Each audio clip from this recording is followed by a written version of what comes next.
Hey guys, it's me, Ethan, and today I'll be reading Captain Underpants and the Attack of the Target Toilets. Let's get started. Hello, it's us again. Before you read this book, there's something you should know. So here and now I've created this informative pamphlet to fill you in on the details. Please don't let this comic fall into the wrong hands. Once upon a time, there are two cool kids named George and Hal. We rule. We are cool. Me too. They make their own comics about a superhero named Captain Underpants. Tra-da-da. Everybody thought their comics was funny. Ha ha ha ha ha ha.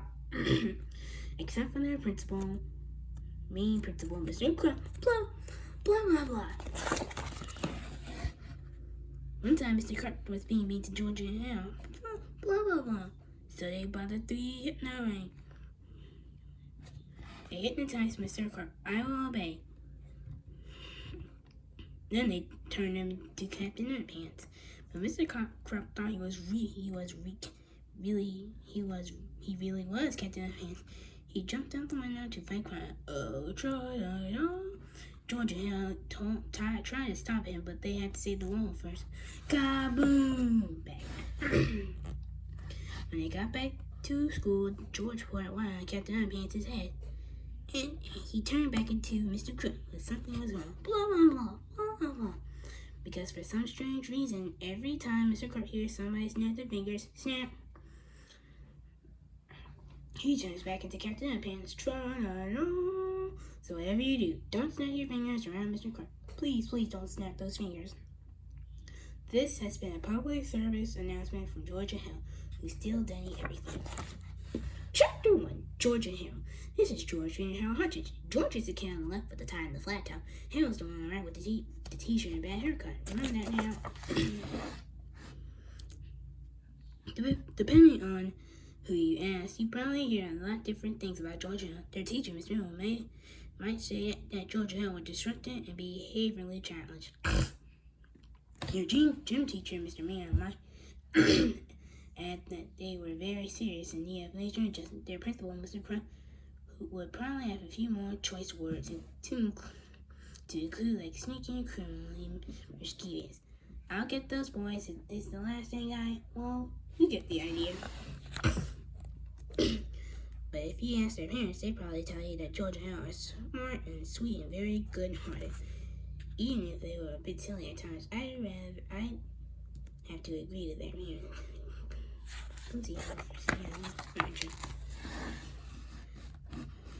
But even so, their silliness did get them into a lot of trouble. Sometimes. In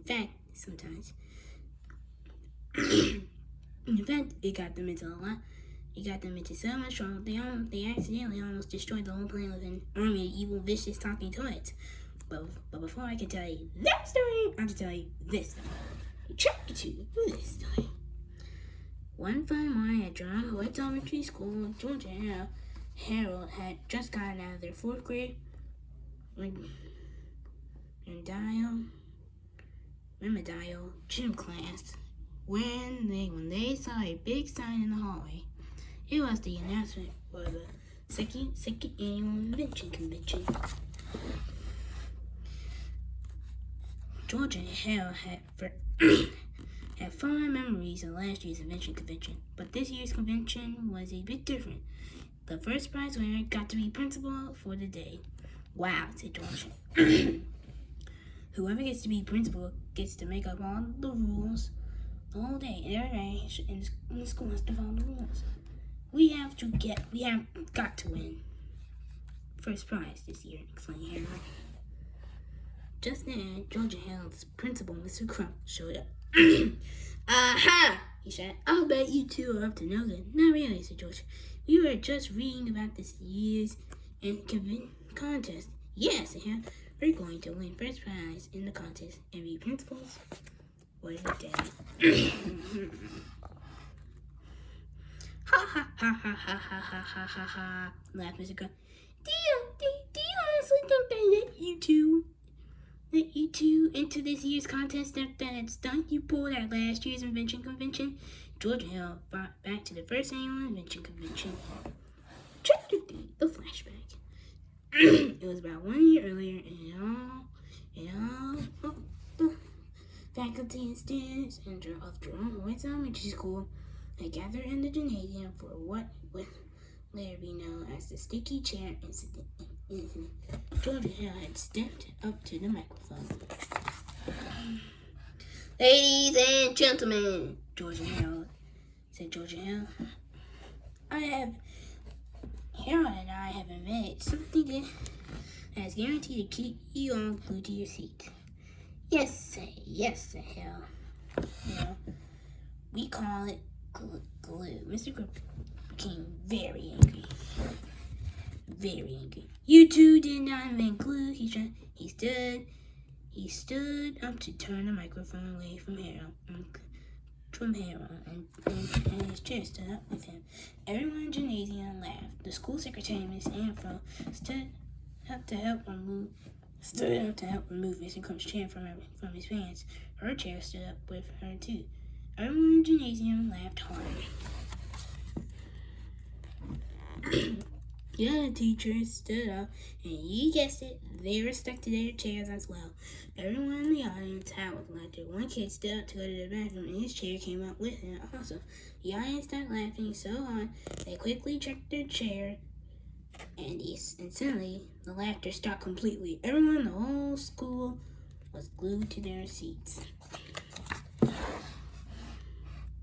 You see, while it was true, George and Harold had not invented glue, by simply mixing rubber cement with contracted orange juice, it had created quick, dry, body heat activated glue. Then they applied this special glue to everyone's seat in the gymnasium. Theirs. Early that morning, everybody in the gymnasium glared at George Hill, seething with anger. I've got the idea, said George. What? asked Harold. Run! cried George.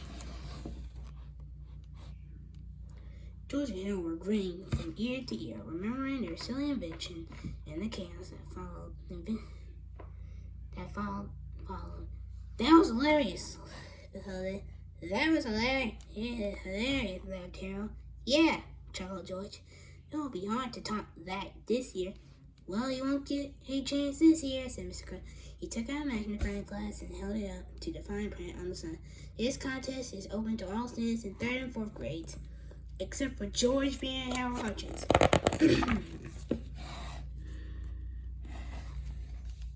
You mean we can't enter the green contest?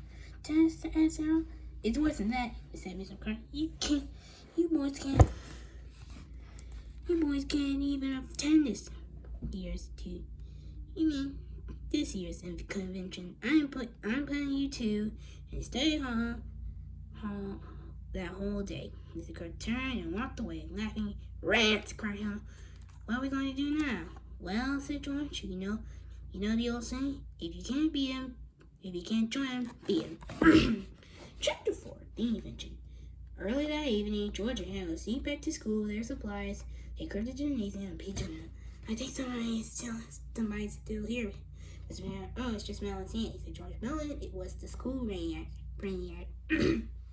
He was busy putting some last-minute touches on his new invention for the contest. We should wait here until he leaves. Is he out? No way, said George. He could be here all night. Let's just go over and talk to him. When Melvin saw George and Hal, he said, I'll bet you guys are here to mess with everybody's inventions. Nice guess, said George. Listen, will you promise not to mess with your invention? If you promise not to tell anybody that you saw us here, Melvin looked lovingly at his invention and recently agreed. I promise, he said. Great, said George. Say, what is that invention of yours anyway? It just looks like a photocopy machine. Well, it used to be a photocopy machine, he said. Hey, Melvin, but I've made some major adjustments to it. Now it is an invention that will revolutionize the world. I call it the Patsy 2000. It'll revolutionize I call it the Patsy 2000. It'll revolutionize the world, and you name it Patsy. That's you.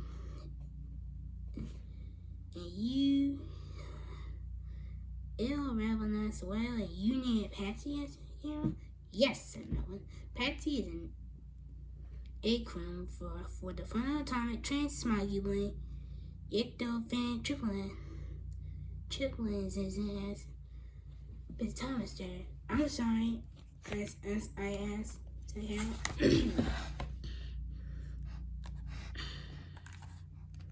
Allow me to demonstrate, said Melvin. The Patrick 2000 can take any two-dimensional image and create a living, breathing, three-dimensional copy of that image. For example, take this ordinary photograph of a mouse. Melvin placed a photo of a mouse onto the glass screen of the Patrick 2000 and pressed start.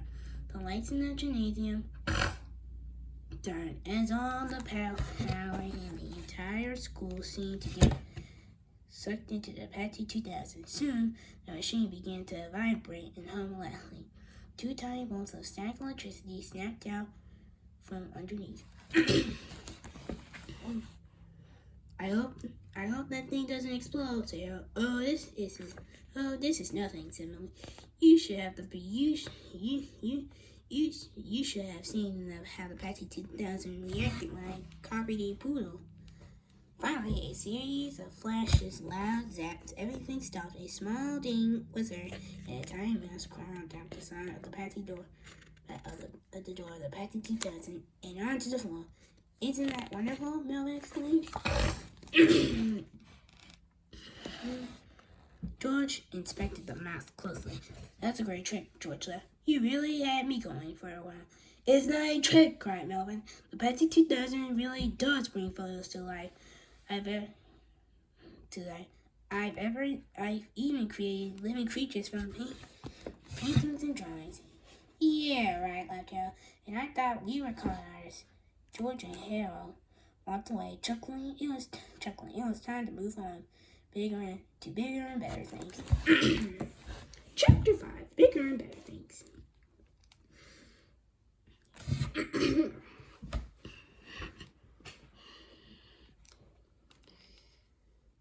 George and Harold went to the other end of the gymnasium, opened their backpacks, and began to work. George was busy himself by turning all the spray nozzles on the atomic dog washer around, while Harold filled up the soap tank with India ink. Then they moved on to the volcano detector. Will you please pass the big bag of butterscotch pudding and a Phillips head screwdriver? Asked Harold. Sure, said George as he carefully inserted eggs into the ping pong servo mag. Chapter 16: The Invention Convention. The following day started out sunny and cheerful. The students and the faculty filed into the gymnasium, and everyone checked their seats very carefully before sitting down. Greetings, said Mr. Cook, who was standing at the microphone. You don't need to worry about the sticky seats today. He said, I've taken measures to ensure that this invention convention won't be a disaster like last year. Everyone settled in as Madison Mankini, a third grader, stepped on stage to demonstrate her atomic dog washer. First, said Madison, you put your dog into the tub. Then you press the button. Madison pressed the start button. At first, nothing happened. Then sounded like a spurt of inky black water sprayed and out over the crowd. Everyone except the dog got soaked as Madison tried desperately to turn off the sprayers. I can't stop it. Someone turned all the nozzles around. Now who could have done that? Asked Mr. Crow. Next up was Donnie Schumacher with his ping pong servo mag. He turned the machine on, and immediately it began hurling extra large grade extra large gray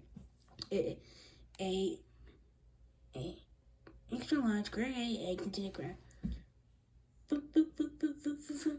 With the machine, splat, splat, splat, splat, splat, splat, splat, with the eggs. I can't turn the machine off, cried Donnie. Somebody jammed a paperclip into the controller. Now who could have done that? Asked his rival. Freddie Moore's volcano detector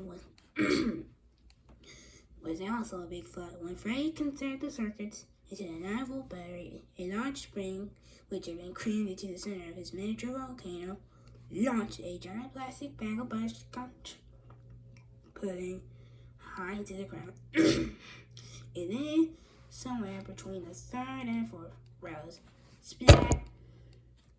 Hey, whined Freddy, somebody put pudding in my volcano. Now who could have done that? Asked Mr. Meaner.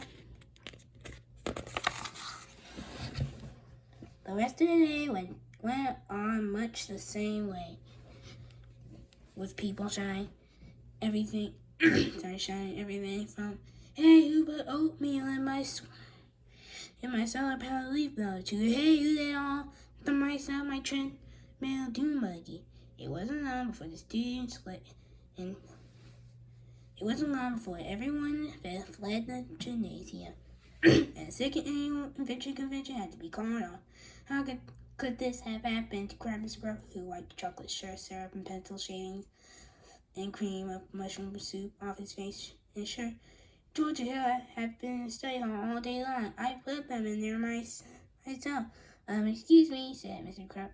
Excuse me, Mr. Crump, said Melvin C. I think I have an answer to your question. Chapter 7. Busted. Crash went the door to the study hall room. Mr. Crump stopped and, like a crazy person, Georgia Hill had never seen him this upset. You boys are in so much trouble, Mr. Crump said. I'm putting you two on permanent detention for the rest of the school year. Wait a second, cried George. You can't prove anything. Yes, hell, we've been here all day. Mr. Crump smiled devilishly. He looked toward the door. Oh, Melvin, he called. Melvin Stingley stepped into the room, covered in mustard and eggshells and shredded coconut. They did, Melvin said, pointing at Georgia Hill. I saw it last night in the gym. Melvin, cried George, horrified. You promised. I changed my mind, Melvin said, grinning smugly. Have fun in detention. Chapter 8. Invention Convention Detention. After school, Mr. Crump ushered Georgia Hill into the detention room and wrote a long sentence on a chalkboard.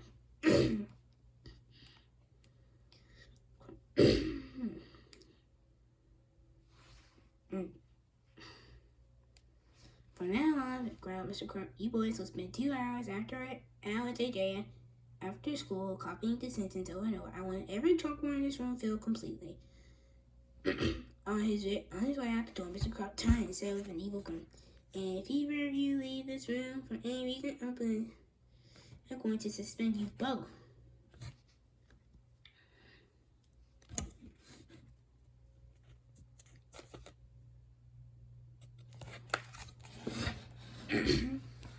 Now, as you might have guessed, writing sentences was nothing new to Georgia Hill. The two boys waited until Mr. Crump left the room. Then they each took home four homemade wooden rods out of their backpacks. The rods had holes in them that George and Hill had drilled in George's dad's wood shop. George screwed the rods together. Harold inserted a piece of chalk into each hole. Then they each took a bowl and began copying Mr. Crump's sentence. Every time they wrote one sentence, the wooden poles made 12. After about 3.5 minutes, every chalkboard in the room was completely filled.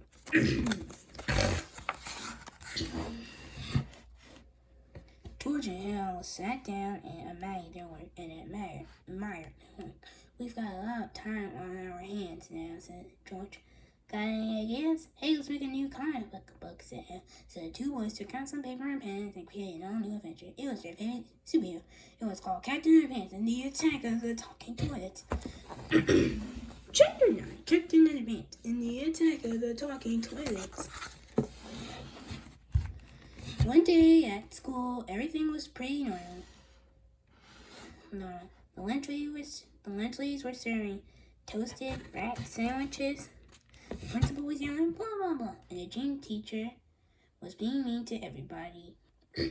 My grandma can run faster than you guys. There's a UFO here. Is that the school with an evil ray? The ray made all the toys come to life. It made them evil too. The toys were hungry. Yum, yum, yum, yum, yum. So they ate the gym teacher. Help, help! The toys just scratched somebody's car in the gym. Lord have mercy, was it my car? This looks like a job for Captain Underpants. Captain Underpants ran to the storage room. Yum, yum, yum, yum. He found a bunch of flinders. He put them in the toilets. Their mouths got stuck. Alright, for Captain Underpants. Now to stop that evil UFO. Captain Underpants went outside and saw the UFO. It opened up quick. It jumped out the turbo toilet, the terrible turbo toilet 2000. Ah, bless you. They had a big fight. Captain Underpants was faster than a sea wasteman, more powerful than boxer shorts. Kick, zip, and they were the lead top and the back in the Captain Underpants snuck up behind the turbo toilet 2000. He gave him a wedgie. Wedgie power. Ouchie. Then he hung the TT2000 on a stop sign and pulled back hard. Stretch. Then he let go. Boing. Kaboom. The spaceship blew up and all the toilets returned to normal. Hooray! Even the gym teacher managed to escape. Oh man, the end. Chapter 10, A Big Mistake. George and Hale sat together in the detention room reading through their newest comic book and began beaming proudly. We've got to go to the office and make copies of this, said George, so we can each sell them on the playground. So we can each sell them on the playground tomorrow. We can't, say that. Don't you remember Mr. Krabs? Say suspend us if he caught want us leaving this minute, then we won't let him catch us, said George. George Hale sneaked down the room quietly and crawled down the hall into the office. Uh-oh, Sam. There's a bunch of teachers in there. We'll never get to use that machine. Said George. Are there any other copy machines in that school? How about that one that Melvin had in the gym? Asked Hale. Oh, yeah, said George. George and Hale crept over to the gym and found the Patty 2000. I wonder if this machine still makes copies, said Hale. Melvin did say that he had made some adjustments to it. Oh, he probably just created a mess. There's a fool, said George. It's the oldest trick in the book. I'm sure the machine still makes regular copies. George placed the cover of their new comic book face down on the glass screen and pressed start.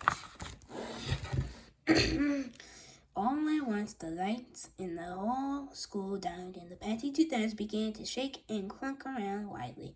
Giant bolts of static electricity zapped at the bottom of the machine as a great world rose from the top. Loose papers and all small objects in the room were sucked into the wind, and they spun above the machine like a raging cyclone. I don't think it's supposed to do this, shouted George over the horrible noise. Finally, after a serious flashes and loud zaps, the noise, wind, and sparks stopped altogether. The only sound that could be heard was of something groaning and clawing about inside and bloated. Battered frame from the Patsy 2000. It sounds like something's alive inside there. So George snatched the comic book from the top of the machine. And let's get out of here, he cried. Just then, a small thing was heard, and a full-size, shiny white toilet emerged from the side of the Patsy 2000. Its teeth were sharp and giant, and its angry eyeballs glowed with red, swelling veins. Yum yum yum yum! Cried the evil toy. Almost immediately, another talking toy emerged, followed by another and another. Yum yum yum yum! They cried. Oh no, everyone's fine. The fellow toy trained smoggy away. Yekto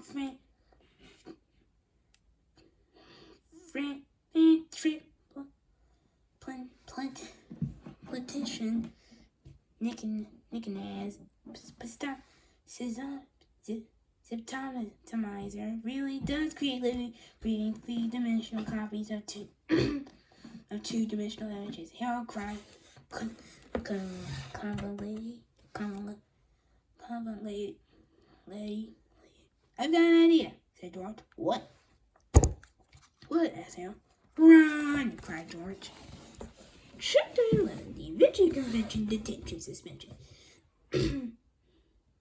George and Harold screamed and ran out of the jail door, closing it tightly behind it. Aha! yelled Scott, who was coming down the hall. You boys left the detention room. You know you know what that means, don't you? You let the telephone cry out. Too bad, Mr. George said with delay. You boys are officially suspended.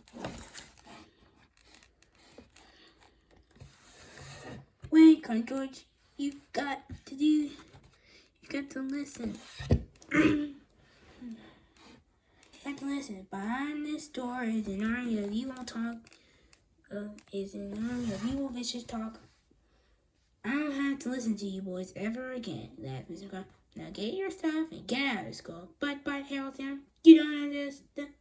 Get out! Mr. Crow screamed. George and Harold groaned and walked to the lockers to collect their stuff. Gosh, said Harold. And one day we got detention and a suspension, and we created an army of evil talking toys.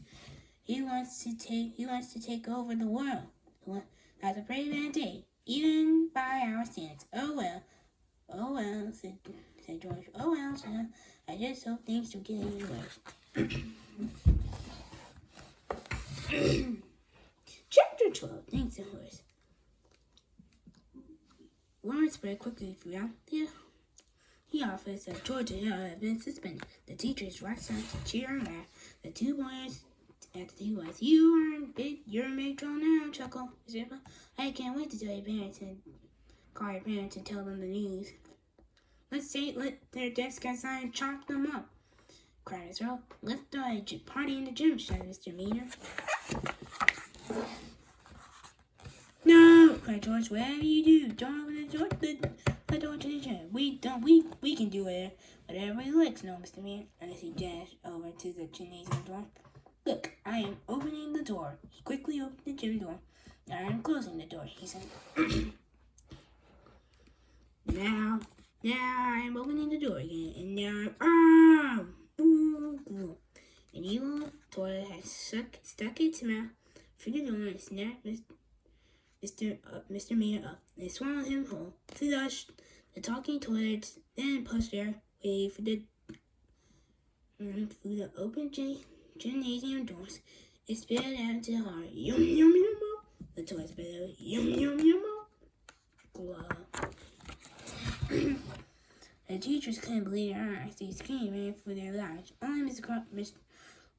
Crump, Miss Rebel, and George and Ella remained frozen in fear. They watched, paralyzed, as the talking toys came nearer and nearer. Finally, Miss Rebel pointed at the toys and snapped her fingers. Snap! Go away, she cried. Go away this minute. But the toys didn't listen. They moved closer and closer. Finally, Miss Rebel turned and ran. And Mr. Crump, however, just stood there in a daze. George and I looked up at him. Uh-oh, said, did she just snap her fingers? Yep, said George. Now we're really in trouble. George and Hill was right. George was right.